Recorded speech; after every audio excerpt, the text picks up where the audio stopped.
আমন্ত্রণ news 24 sports লাইটে আপনাদের সঙ্গে আছি আমি শাহরিয়ার বাবু।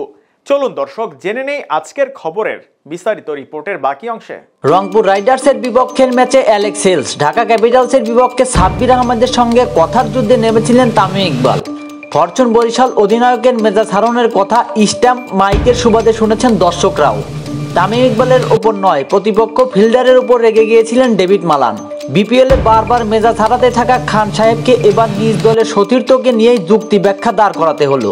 চিটাগাং কিংসের বিপক্ষে ফরচুন বরিশালের ম্যাচে ইনিংস উদ্বোধন করতে নামেন মালান ও তামিম। দুজনের ভুল বুঝাবুঝিতেই রান আউট হন অধিনায়ক। তামিমের চোখে মুখে তখন বিরক্তি। খানিকক্ষণ পর মালানকেও দেখা গেল রেগে যেতে। তাকে শান্ত করলেন প্রতিপক্ষ দলের ক্রিকেটাররা। এই ঘটনা নিয়ে যখন আলোচনা হচ্ছে তামিম মালানের দণ্ড বা তামিমের মেজাজ হারানো নিয়ে, তখন খোদ তামিমকেই মুখ খুলতে হলো। জানালেন মালান মাঠে মেজাজ হারান প্রতিপক্ষ দলের ফিল্ডারের কারণে। রান আউটের ভুল বোঝাবুঝি নিয়ে তামিমের রাগ বা অভিযোগে নয়।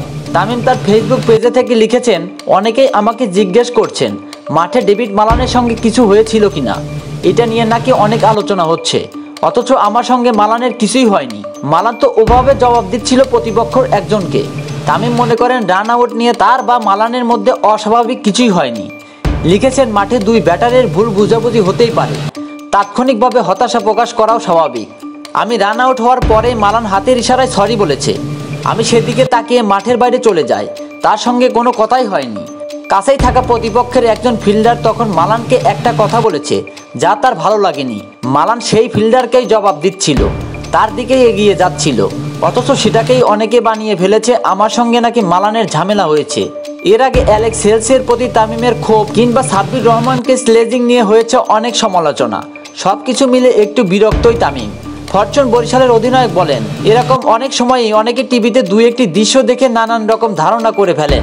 গত কয়েকদিনে আমাকে নিয়েও এরকম হয়েছে, কিন্তু কোনো ঘটনা তো হুট করে হয় না, এটার পিছনেও অনেক ঘটনা থাকে।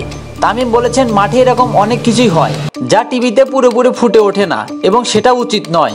কিন্তু টিভিতে দুই একটি দৃশ্য দেখেই চূড়ান্ত ধারণা নেওয়া উচিত নয়। যাদের নিয়ে ঘটনা, যারা মাঠে থাকেন তারা সবকিছুই জানেন।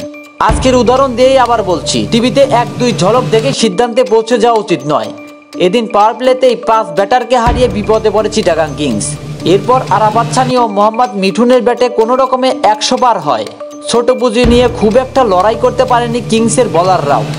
ডেভিড মালানের অপরাজিত 50-তে 19 বল হাতে রেখে জয়ের বন্দরে পৌঁছে গেছেন ফরচুন বরিশাল।